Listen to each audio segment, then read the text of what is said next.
It's time for AggroChat, the official podcast of the Tales of the Agronaut blog and stalwart gaming community, where we talk about stuff and things, and the stuff about the things, and sometimes gaming. I'm Belgast, and let's start the show. Hey folks, it's that time again, time for another episode of AggroChat. This is episode 232. Tonight I'm joined by Ashgar. Hello. One. Really? Kodra. Hi. Thalen. Hello. Sorry, I entertained myself. So funny thing is, like, the other day I was sitting down and thinking about the nonsense that we did ages ago, where we just kept making the number get bigger, and wondering if, should I, in my spare time, figure out what season and episode we're actually on and switch with the new year? It's too late. It's too late. We're just making the number get bigger at this point. Yep. Okay. So sorry we did not record a show last week. People were busy because holidays. I was at an awkward party because holidays have awkward parties. They sure do. So I was at an awesome party. So I used to have an awesome party that I went to. And it was just the development folks. So it was very geeky.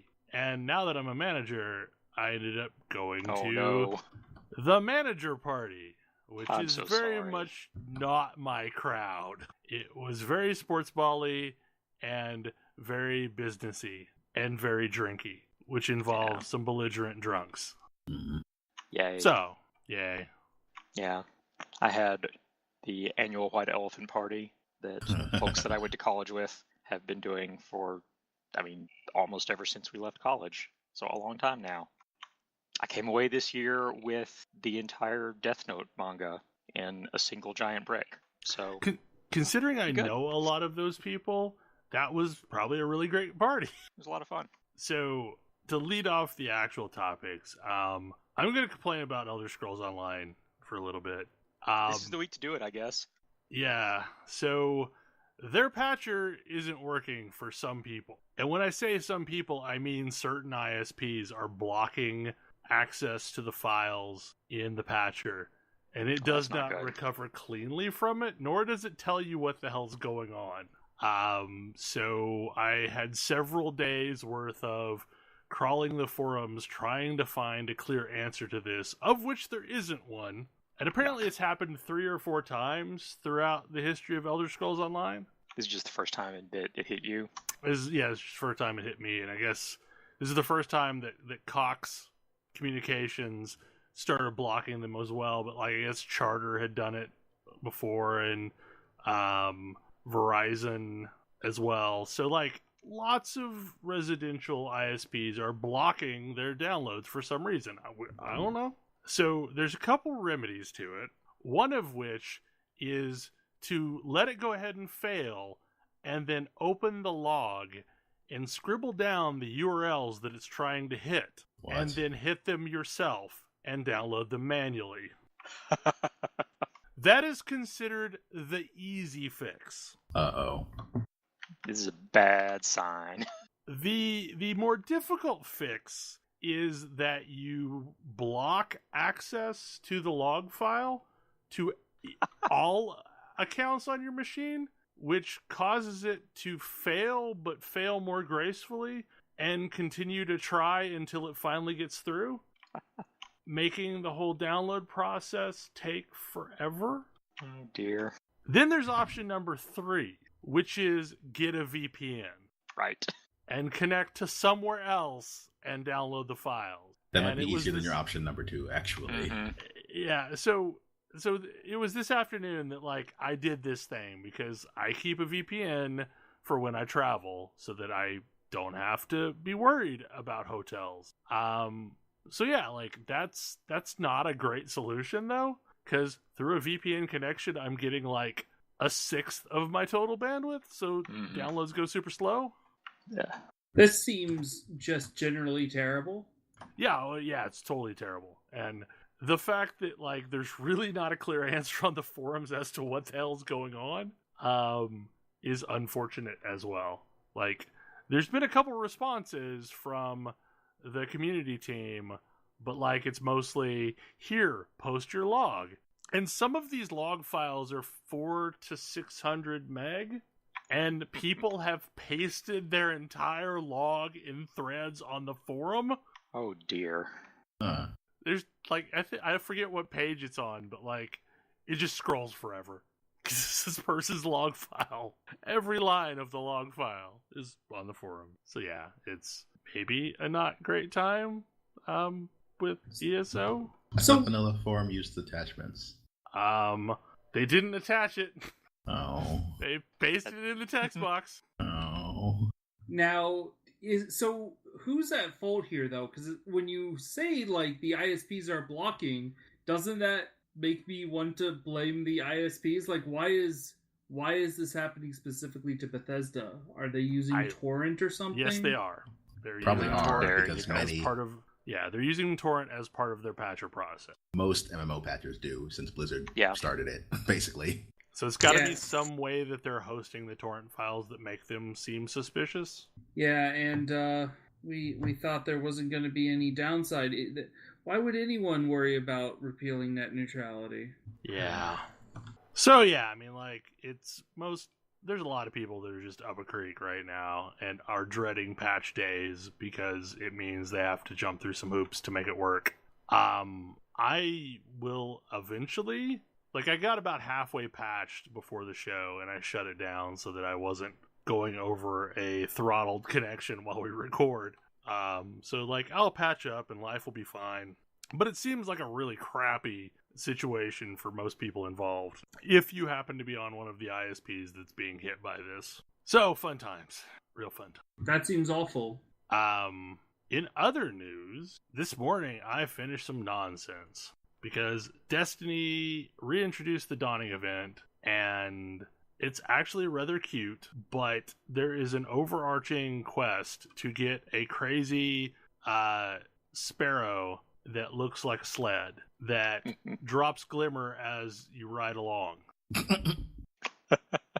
Wait, so you don't get glimmer, but people behind you do? Yeah, mostly. Or, I mean, you could just drive in a loop, but you get like a single... You get a single glimmer at a time, but it's like every time you boost, it drops glimmer, which, quite frankly, I'm always boosting on a sparrow. Mm-hmm. But it's entertaining. Like, so you get this exotic sparrow through doing some quests, and the quests involve baked goods, because Eva Levante is back in the tower, and instead of being the Festival of Lost person, she's now the Dawning person, which... Honestly, like, the Dawning was associated with her before, but she was mostly known for Festival of Lost. And she wants to have you make baked goods and deliver them to the various NPCs scattered throughout the game. So, like, you make chocolate ship cookies. Or, I can't even pronounce this, but Gallardoodles. Sure. Yeah, so, like, it's all these baked goods that are some sort of a pun based upon... the thing that the person's known for. And you get the ingredients by going out in the world and killing people. So, like, you get Vex milk from killing Vex. Which... Is that like greedy milk, only, not from the corpus? Yeah, pretty much. Or, like, juice box.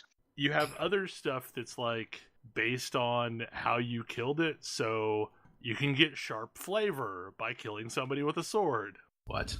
You can get personal touch by punching somebody. So, all the items are basically a combination of a green item that's fairly common, a blue item that is more rare, and then, like, this bulk currency that you get from doing anything during the event. Like, to start off, it takes 15 of this Dawning Essence to make an item. But then, after you've made one of everything, you can masterwork your oven so that it only takes 10 essence per. I've mentioned this is nonsense, right? Yes. So the sparrow you get has unlockable traits that are unlocked by making more baked goods. So to get all 3 traits on your sparrow, you need to have baked 128 baked goods. But after you're done with all this, you have a sparrow that looks like a sleigh. And is it actually a good sparrow after that point? Yeah, it's fine. It's like perfectly fine. It looks like a crazy sleigh. And yeah, it's a great cosmetic thing. And like it drops glimmer when you do a bunch of different things. Like, so if you do a trick on it, it drops glimmer. If you boost, it drops glimmer. If you make a jump, it drops glimmer. It's entertaining as hell. Like, I'm down with it. It sounds very, very silly. Yeah. So they did a really good job with this event because it's fun and it gets you to go do activities because, like, you want to farm up the various materials to make the baked goods. Every time you turn in a package at a vendor, at a minimum, you're getting a blue, which, you know, becomes gun materials.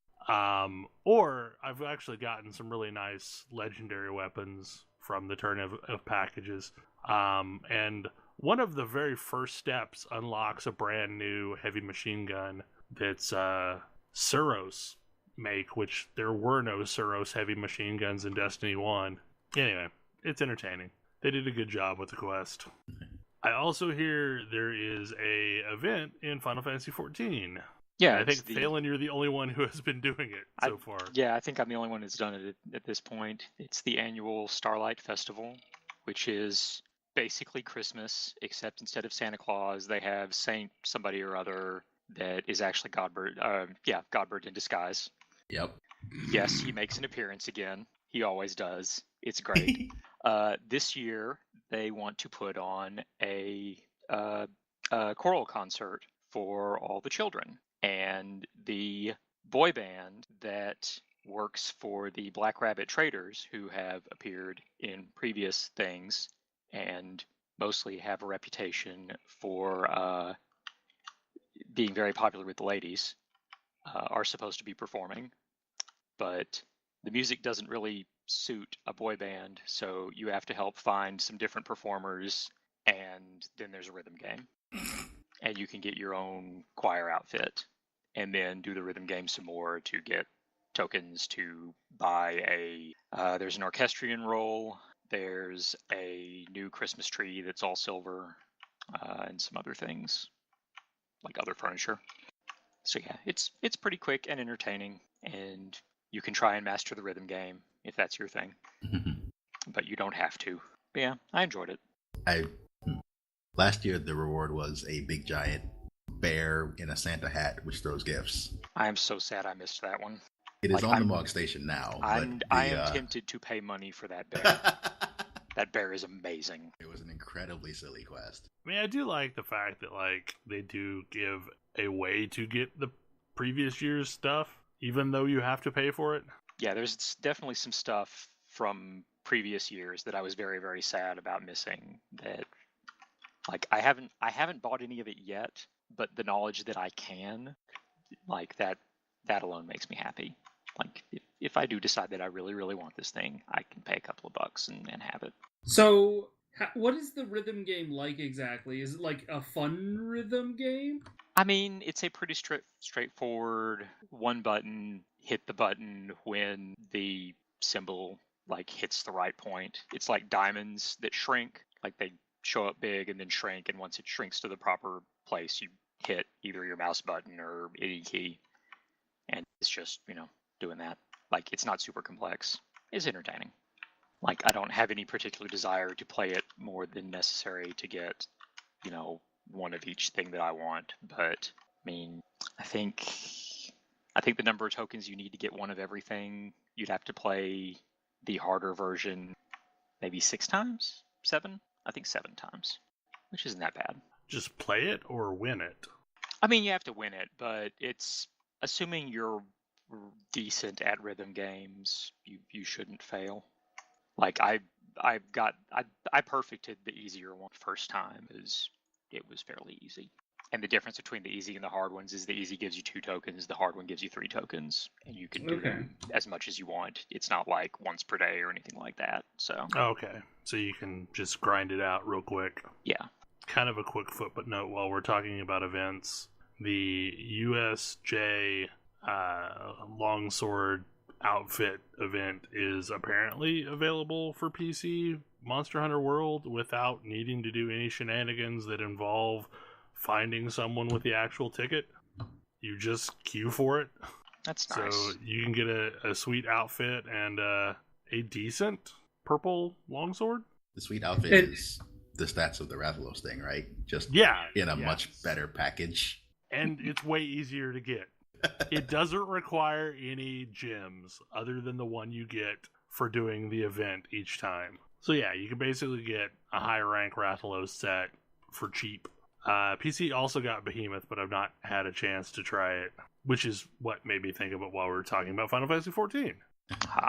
So there's a topic that I talked about on my blog this week, and we talked briefly a little bit before we started recording, but the NDA seems to be back. Like right now, I'm in 3 different alpha tests, all of which are NDA bound, which is something that was not happening for a while. And what I mean by that is like the public test became super in vogue. Like when I was in the Friends and Family alpha for Warlords of Draenor, for example, I was shocked as hell that they were letting you stream every last bit of it. Because like I've been in Friends and Family alphas for a number of times, and each time it had been like super secret, do not talk about this, NDA bound.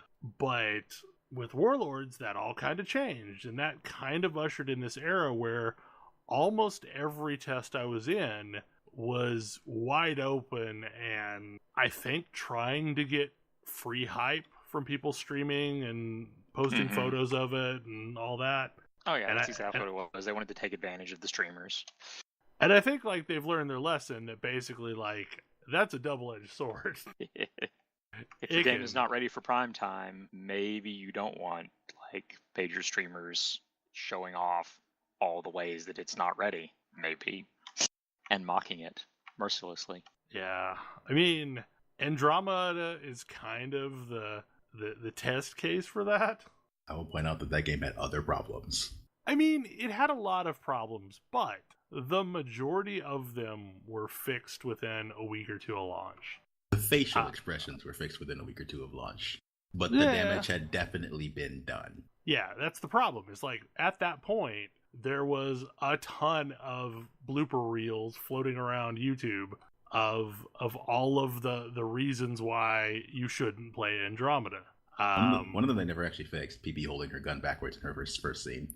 I don't even remember that, honestly. Like, it didn't like stick out to me, but she's holding one of those basically square pistols, and she's holding the wrong side of it, so it's basically facing her. But yeah, for a game that tried some early launch stuff to drum up hype, it needed more time in the oven. Yeah. I mean, and quite frankly, like, the games I'm playing right now that are in alpha, there's things I could say that are positive about all of them, but there's definitely things that could be YouTube bait. If someone wanted to, have a smear campaign against that game. See, now I'm reminded of the worst YouTube stuff for ESO. Yeah, and that's the thing. It's like, that was under NDA. That was under a rather strong NDA, and it still had massive leaks. But I don't know. Like, I'm thankful that we're starting to see the NDA come back, because I think it's probably good for the games in the long run. If they have enough time to bake. I mean, also you don't get any hype like your first hype, so make sure that looks good. Yeah. Well, I think that's another lesson that people have learned is. I'm not sure I agree with that. Well, okay, but it's maybe a lesson they're starting to learn is you only get one hype cycle. Like, you only get one launch. If you have a pre-launch, you just spent all of the excitement for that launch. Yeah. I mean, as is the case with early access games, where your early access cares. launch is your actual launch for the most part. Nobody cares when it actually launches. See, you say that, but I definitely have one early access game that launched this year on my Games of the Year list.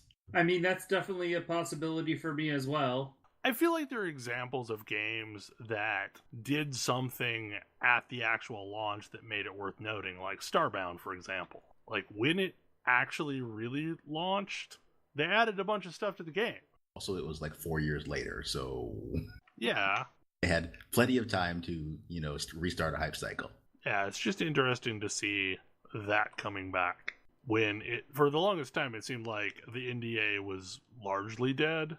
So, Thalen, You mentioned before the show that you played some Return of the Obra Dinn. I finished Return of the Obra Dinn in one sitting because it was that compelling. I have just started playing Return of the Obra Dinn. It is an amazing game that, like, I had no idea it was coming. I didn't hear anything about it until Steam happened to, pop it up as a recommendation, and it looked interesting enough that I looked into it more and decided, okay, yeah, I'll buy this game. And so I paid full price for it, $20. It took about 6 hours to play, and I absolutely feel like I got my money's worth. It was a fantastic game. So it's the same guy that did Papers, Please. It's nothing like Papers, Please. it's ultimately it's a big logic puzzle, is what it is. This is a game all in monochrome line art. Like, in fact, the graphics settings, if you go into the graphics settings, your options are things like Macintosh, Commodore 64, IBM PC, and those switch it to the sort of monochrome that you would have seen on that system back in the 80s. Like, it's higher quality than anything that would have been that actually would have existed back then. I mean, stuff is 3D among other things, but it's it's comparatively simplistic art, but I think appropriate to the game. This is not like it's not like grayscale. It is No. literally we used 2 colors. Yes. So the premise is, in 1803, the ship, the Obra Dinn, vanished. In 1807, it showed back up, back at port.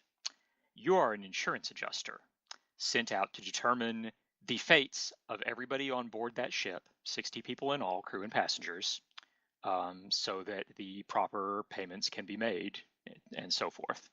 To help you with this, you have a book containing a little bit of information about the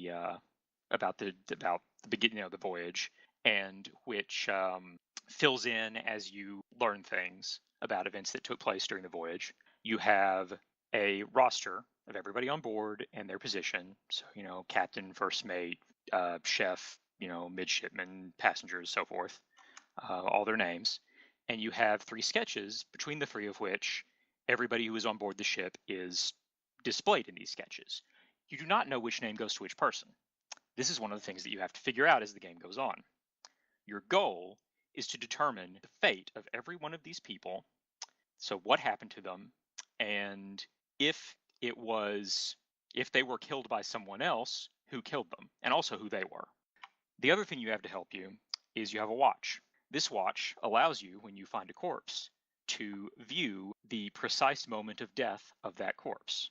So you activate the watch, and the screen goes black, and you hear, like, a few seconds of what happened leading up to the death, and then you see in 3D, like, and you can walk around in the tableau, the precise moment that they died. So, like, as a bullet is ripping through them, or, just as they expire. And in a lot of cases, and so you're using these scenes to piece together who people were, how they died, what happened, and also just the entire story of what happened to this ship. And it's a pretty interesting story. And so in a lot of cases, to figure out, like, in particular, to figure out who people were, you end up needing information from multiple scenes. Like, one scene will tell you, like, that this person owned this object, that this object belonged to this person.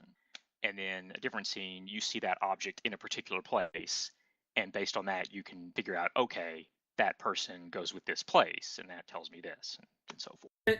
And so I'm just starting this, so I can give sort of one of the early examples is you're going into the captain's crew quarters, and you just find in one of the beds in his crew quarters a woman lied out. And so you have no clues about who this is, but I can make the logical inference that, well, if there's a woman in the captain's crew quarters, it's probably his wife.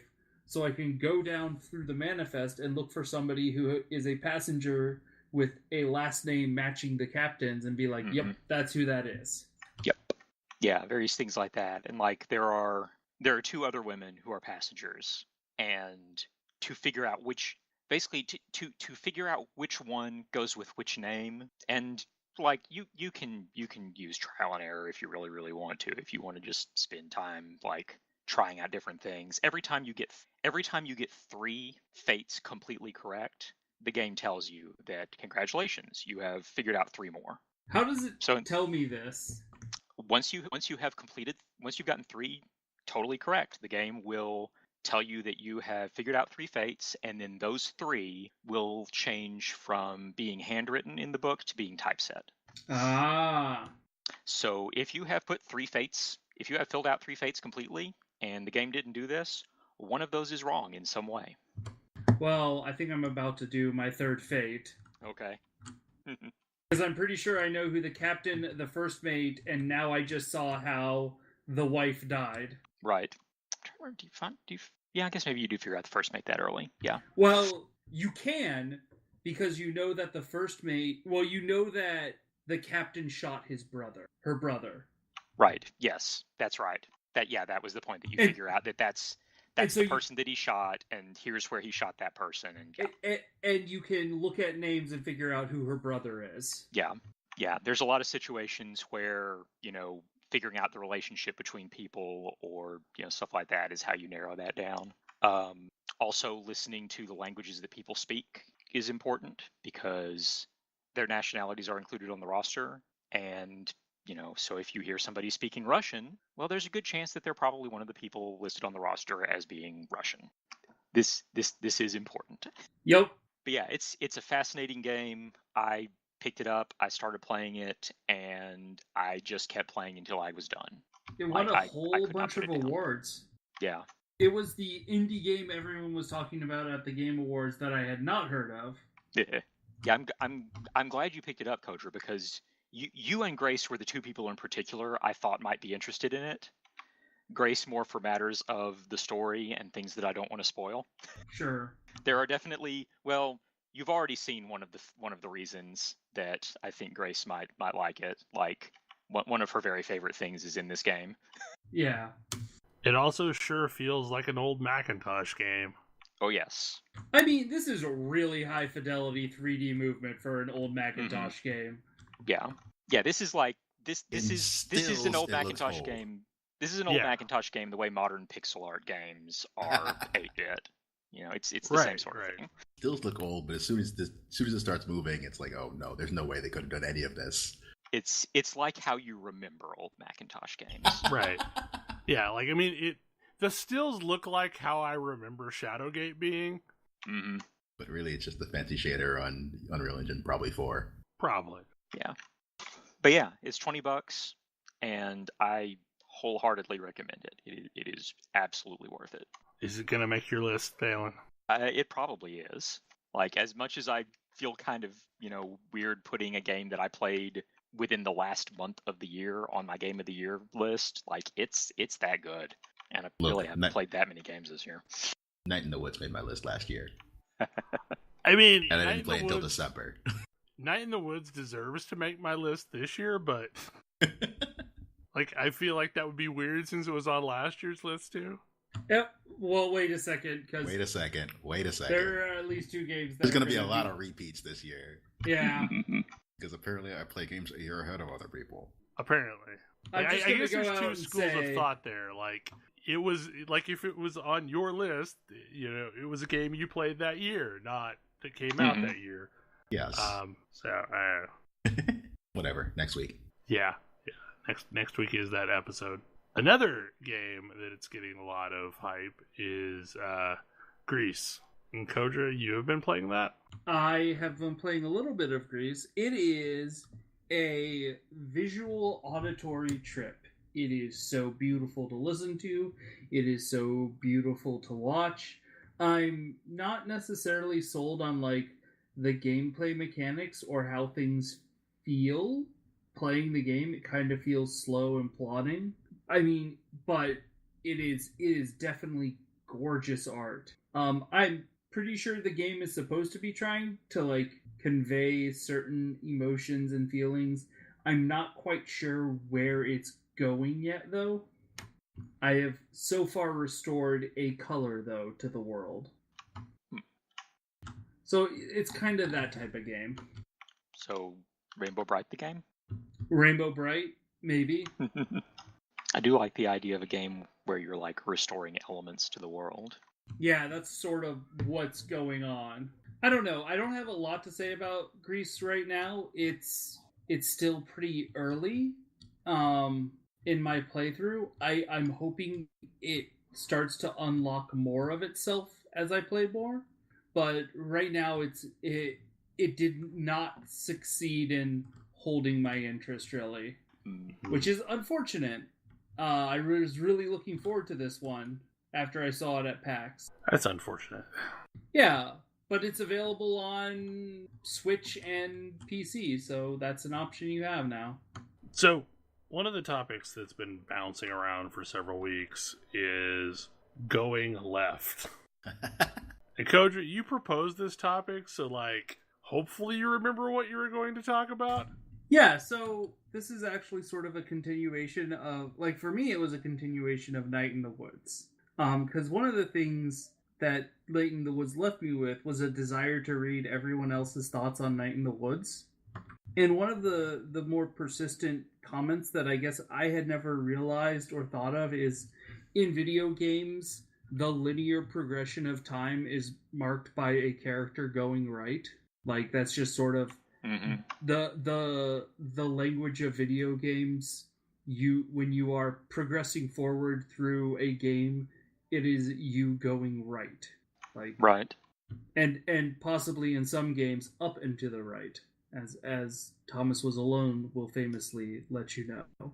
But all of and so that's why it was sort of jarring for people, and they wanted to make comment on, in A Night in the Woods, you are always going left. You start as far right as you go, and you just keep going backwards, and basically you keep regressing backwards in time. And this sort of got me thinking about what other... So we have this concept of cinematic language, various cinematic shots being used to convey certain feelings and emotions that are not necessarily strictly speaking part of the text, but are just things that you can get a viewer to understand as you insert those elements into the work.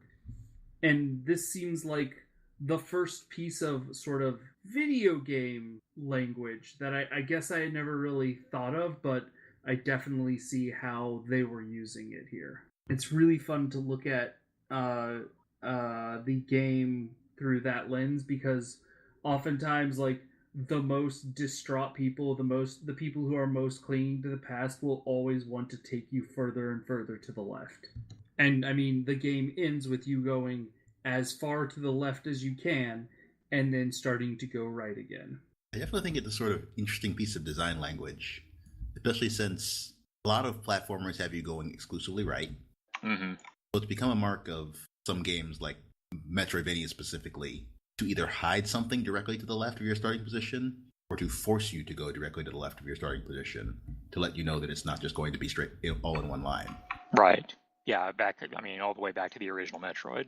Right, yeah. You had to start off going to the left before you could progress to the right. Yeah, to get the ball. Super Metroid is also like that. You can start going to the right for a little ways, and then you get stuck and need the ball, so you need to find it directly left of where you started. It's an interesting, this is a way you start a game in order to let you know that you're going to be doing more exploration. Right. There are definitely counterexamples, though, too. Symphony of the Night is a big one. Symphony of the Night has you going left a little bit. Until you get upgrades, you go from the left side of the castle all the way to the right side of the castle. Mm-hmm. And then you can start branching out a bit.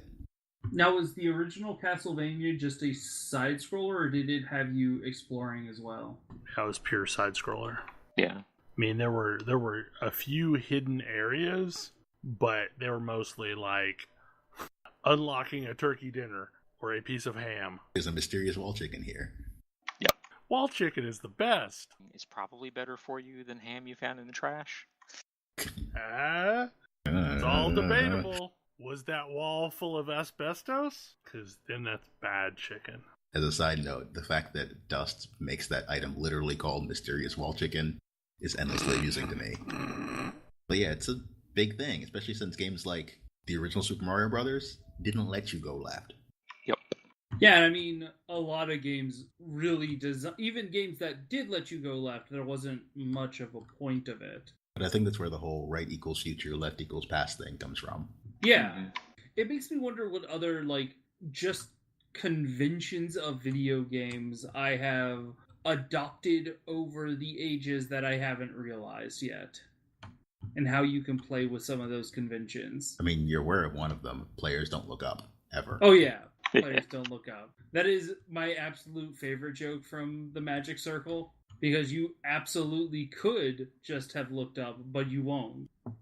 So if going left is basically visual language for games, what are some others that because I'm sitting here trying to think of other possible things that we do without realizing it, and I'm kind of drawing a blank. I mean, you really think about the basic actions. You have move left, move right, and then jump. It's all mobility. Well, and I think another thing is if you see something floating in air, you probably should hit it or punch it or attack it, like candles or question blocks. There are a lot of other convention things, if you see red barrels, you know exactly what they're going to do. Mm-hmm. Even if this game doesn't otherwise have explosives. If something shines or sparkles in any way, it's important. Or it's I feel just like a bright color that stands out. Really, we learned that from Scooby-Doo, where they had the one item on acetate over a background painting that didn't quite blend in. It's oh, yeah, look, there's a portion of that wall that's not quite the same color. Yep. You can't always make your animation cells match the painted background. I mean, that was true for a lot of cartoons, but Scooby-Doo's really the one where it stood out the most. I do think that it's fun to think back on, especially the Night in the Woods. One of the things that I found sort of amusing is, as far right as you can go in that game is a bridge, which admittedly leads to a pretty funny side story with Germ. But it also is just after you've done that, it's just a bridge that you can sit at and look out the window.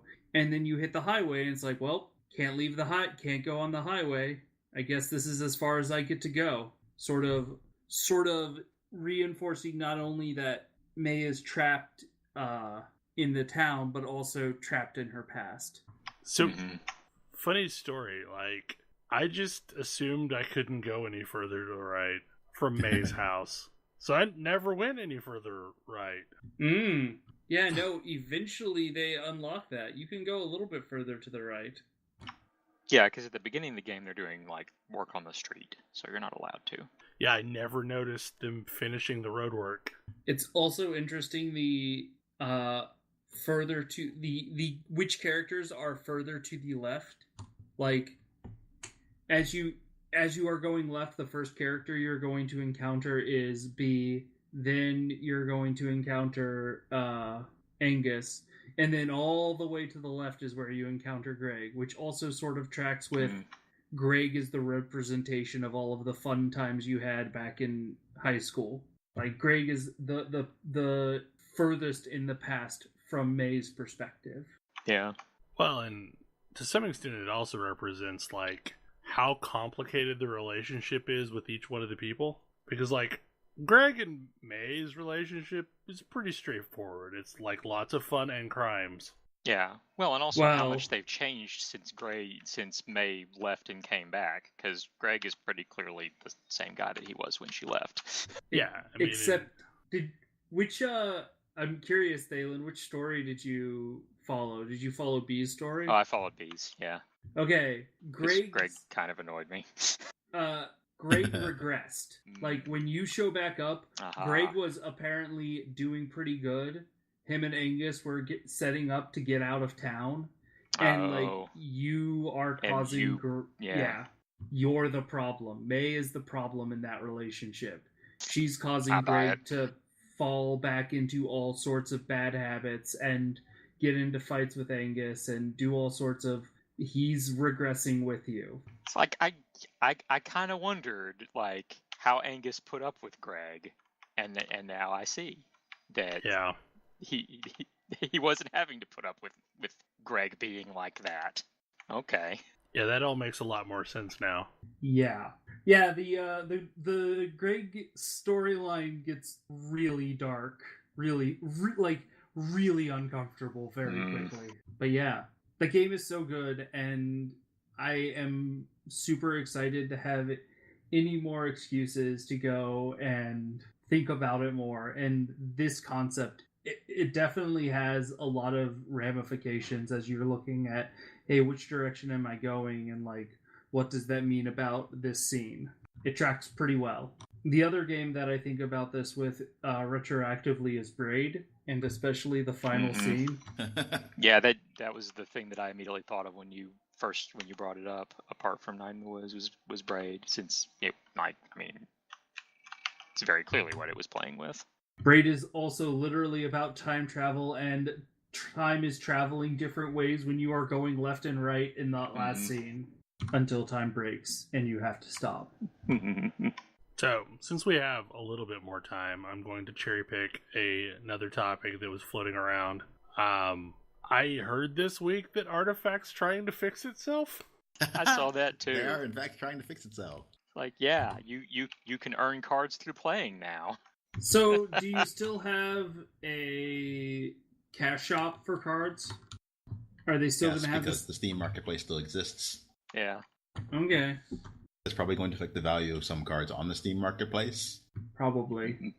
Probably not positively if you were a seller. Yep. So there's a bunch of stuff going on right now, and I have heard that some of the Magic speculators were speculating in Artifact, thinking it was going to be the next big thing, and are now super salty that several of the cards are in free fall. I can't believe it. I mean, but then again, like, honestly, Magic is suffering too right now. Like, there was a ton of speculation during the Bitcoin boom of people taking those assets and then buying Magic cards with them. I mean, seems like a terrible idea. I don't know. I mean, it means the money wasn't in Bitcoin anymore. Yeah.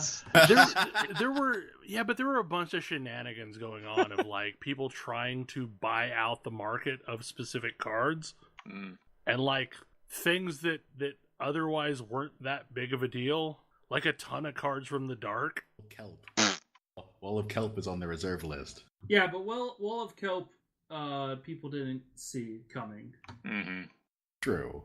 No, I have heard I'm stories. I'm trying to think of any card from the dark that would be at all. Yeah.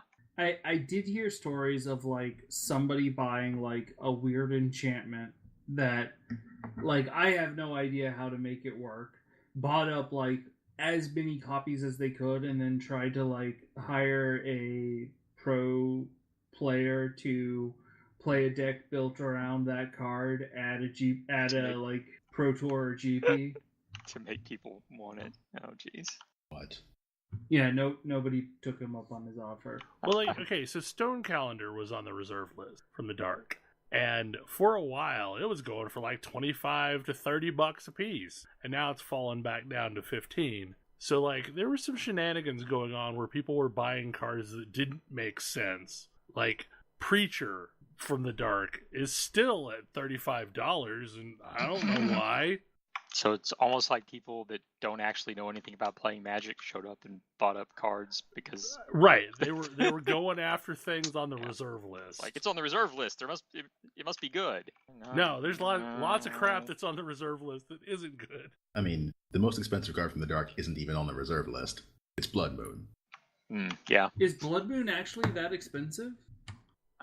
No, because it got a Master 25 reprint. Yeah. And a also reprint last year. The best card is Blood Moon. But like, if you wanted the dark version of Blood Moon, then that's going to run you a pretty penny. Yeah, it's like $66 right now because I happened to be staring at Scryfall because I was like, what the hell is even in the dark? I don't remember.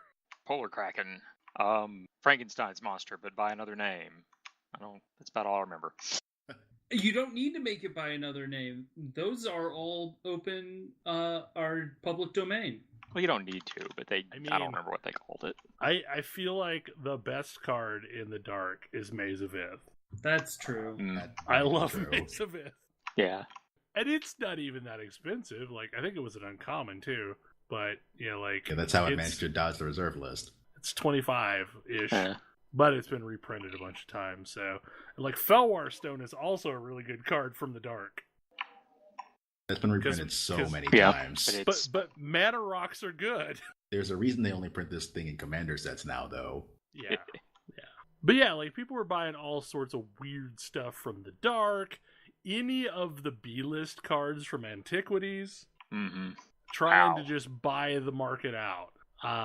And artificially raise the price. But now that, you know, Bitcoin is in free fall. Oh, no, yeah. It was just Frankenstein's Monster. That's right. I could have sworn that it was actually, that they actually called it something else. But yeah, this was before they were, like, set on making up their own mythologies for all the sets.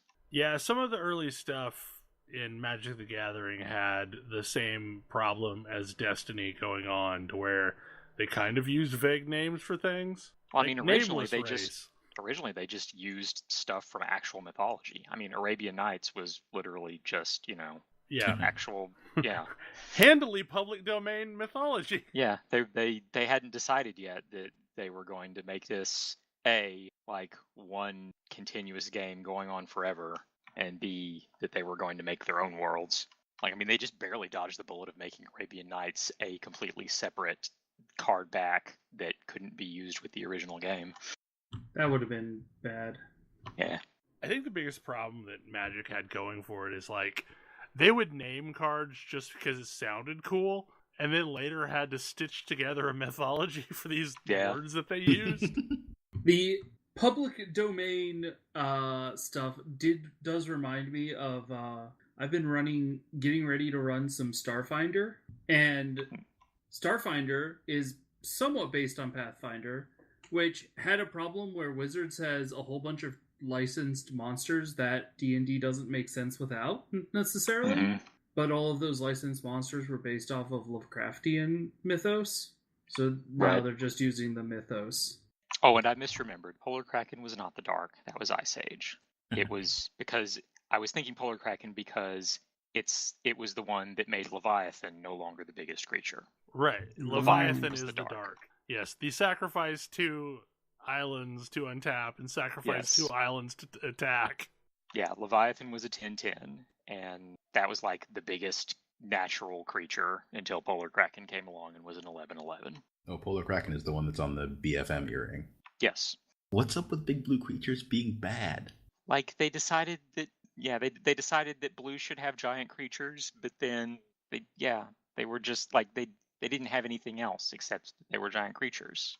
So, like, and that's not what blue does. Blue is about control. Look, until you get on the far side of probably the Tempest series, a lot of the what a thing does are really confused. Mm-hmm.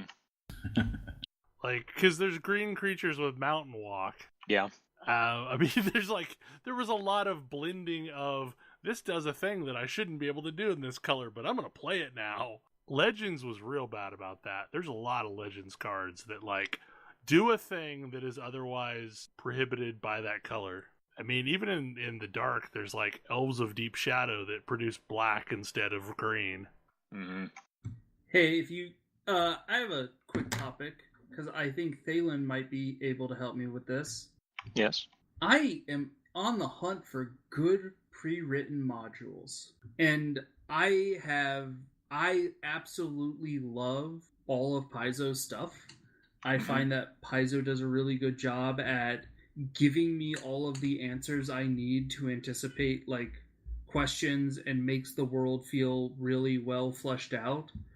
And I started hunting down all of the 5th ed modules, and there's just, like, in Tomb of Annihilation, there's just an entire section that's, hey, you're in this town. Spend a couple of sessions here doing town stuff. What town stuff? Here's some ideas for some side quests. And I'm like, this is not what I'm looking for. I need the module to support me a lot more than this. Right. What modules do you think do a good job at that? Oh. I'm trying to think of any. So what you're saying is That's just the Paizo thing. That's why they were writing D&D modules. Yeah, like, I mean, that's. I'm kind of coming up empty. It's really fascinating because like I keep being like, well, I should find out. I should try out other people who do modules, but I have like my expectation is I can read through a module, one of their like mini modules that they print every month, and once I've read all of that, like I don't have to do any more work. I can just reference like the encounters, and they do a good job at letting you know how encounters will change based on what actions in what order players do things in. Mm-hmm. And I'm like, not getting hardly any of that from the Wizards material. Yeah, I mean, honestly, of official Wizard stuff, like the stuff in Yawning Portal probably does the best job of that. Mm-hmm. And I'm sure you've already looked at those. So I haven't, but I'm always a little bit. So Yawning Portal, I imagine, is a lot of dungeon crawls because it's old modules. Oh yes, yeah. Because I mean, the newest stuff in there is the Sunless Citadel and Forge of Fury, and those are absolutely like dungeon crawls. Yeah. In general, Wizard stuff is like they've had wilderness adventure modules. But those tend to have a lot of like, here are encounters that occur as they're traveling wherever you feel is the appropriate place for the encounter to happen, and lots of stuff left open for the dungeon master to come up with on their own. Yeah. I get that that's why a lot of people want to dungeon master, but I've got a bunch of people who want to play the game, and I don't mind running monsters, and I really like modules to be able to be like, you don't need to do work. Here, let me do the work for you. Because we should definitely talk about it with Tam sometime, but the amount of work games expect the dungeon masters to do is frankly absurd. Oh, there's a lot. Yeah, the dungeon master is definitely carrying a lot of weight to make a good campaign happen. I mean, to a degree, I feel like that's kind of unavoidable. But yeah, there probably are things that published modules in particular could do better to help with some of that. I definitely encourage you to check out, like, I've run a lot of Kingmaker, and that was pretty well contained. I've heard very good things about Kingmaker. Yeah, I mean, it's so well contained they made a game about it. Yeah, I've also played in a game of Serpent Skull with a GM with somebody who had never GM before, and it went pretty well, all things considered. So I definitely feel like they do a good job at easing the barrier to entry, and I just am like, I hate your system. Please anything other than Pathfinder at this point. And like that's why I was on the hunt for any other pre-written modules. Yeah. Well, and also part of the problem is I'm very like out of the loop as far as modern pre-written modules. Mm-hmm. Like I have a lot of modules from, basic D&D and on that, and lots of old issues of Dungeon Magazine. Well, so you have a lot of Paizo's modules. Yeah. I mean, most of my issues of Dungeon are from before Paizo took over. Oh, okay. I mean, old issues of Dungeon. So you don't have like Shackled City in there? No, I do have that. I mean, I have all the way up to the point that Dungeon stopped being in print. Oh, so yeah. And I do have a lot of Paizo stuff there, and I do make use of some of that. But like in general, like I tend to take the basic premise and file all of the numbers off and turn it into my own thing. Yeah. So it doesn't matter as much that, it's like by the time I'm done with it, I'm using the numbers and the maps, and that's about it. Got it. Yeah. It does indirectly remind me, I picked up an old issue of Dragon from 1983, and it has the most amazing tournament module that, among other things, includes Darth Vader. But it's actually what? a suit of armor controlled by a halfling. It's hilarious. It's got like that. It's got an ogre efficiency expert at a desk that you encounter. Like anybody who thinks that D&D was ever serious, ever, they are wrong. And this module is proof. But yeah, the module even makes a point of noting that the armor makes heavy breathing noises.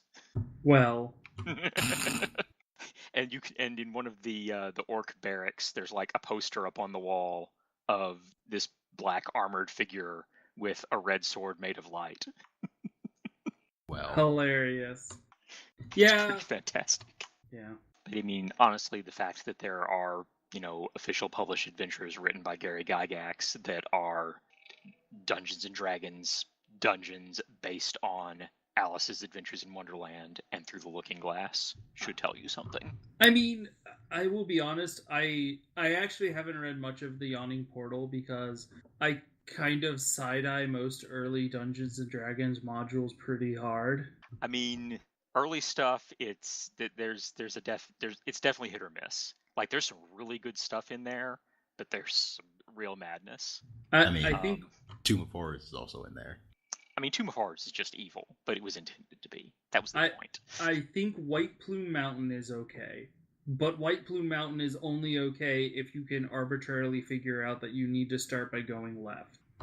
Yeah. Which is kind of bad design. Like, it's very bad design. I don't know. I feel like in D&D, like, go left is... But again, I feel like that's something that I've sort of just learned as an unspoken rule over the years. Like, when in doubt, go left.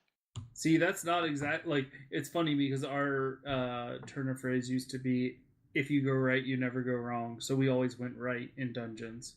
No, left, always go left, you fool. Yeah. But I don't know if you've ever noticed, like, when I pull, if, like, there's an option, like, where the path splits, I almost always go left. I don't know why I do. I think when pulling, I tend to go right first. I have no idea why. Yeah, and this is definitely a thing that I have no specific, like, logical reasoning behind it. Just that's what you do. Left. I do think that with D&D's, with, like, Critical Role and D&D podcasts becoming more and more popular, there's definitely a market for better support for early for new dungeon masters. Mm-hmm. And I feel like they are not being well supported by WotC right now, based on what the few modules I read. Yeah, because I was like, I wouldn't want to run these. One that I haven't actually read or experienced the latest rewrite of it myself, but it sounds like Ravenloft, like the Castle Ravenloft module. Yeah, really everyone says Curses of Strahd is really, really good. Mm-hmm. I hear. I haven't looked at it because one of my players is not interested in playing Curse of Strahd. That's the thing. You do want to. I would apologize, but I don't like Ravenloft. Yeah, you want to you kind of need to want Ravenloft and vampires and all of that. So yeah. I mean, I feel like Ravenloft would be fun if you spun it into a Castlevania campaign. Castlevania doesn't actually hate you as much as Ravenloft does. Yeah, that's the thing. True. Is Ravenloft is supposed to make you, like, constantly feel hopeless, miserable, without any, like, it's supposed to be sort of it's the Dark Souls of D&D. I mean, what a horrible horror. night it is to have a curse. Yeah. Yes. Ravenloft is definitely intended to be gothic horror, and it's intended to take D&D adventurers and make them feel the way, like, protagonists of classic gothic horror novels do. And a D&D adventurer has a lot more available to them than, say, Jonathan Harker. So the villains have to be that much worse. Now I'm wondering, I'm actually not sure if Barrier Peaks has been redone recently at all.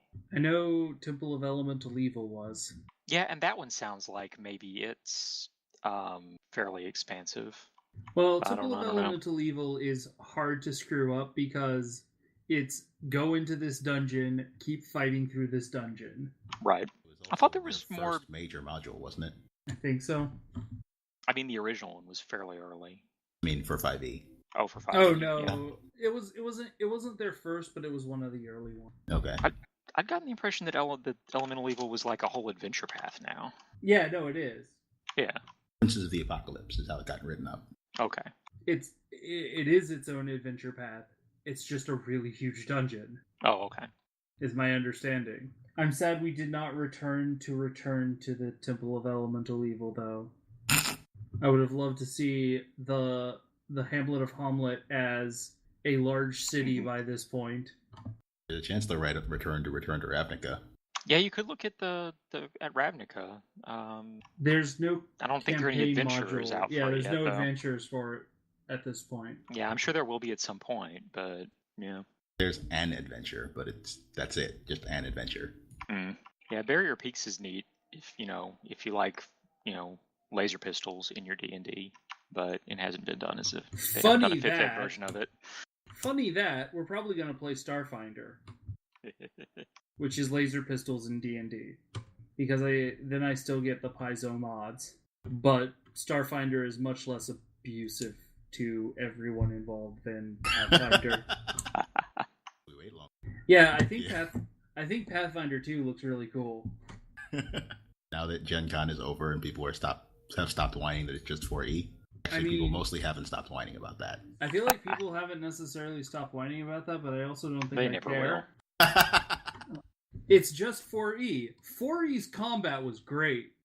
Like, if it's just 4E combat, but a more robust out-of-combat system, that's exactly what I want. And by the way, their skill system is super robust. I'm very excited for Pathfinder 2. Well, I think at this point we should probably wrap things up. Okay. Next week we will be doing our Games of the Year show that I'm not sure if it'll be one show or two shows. We will see.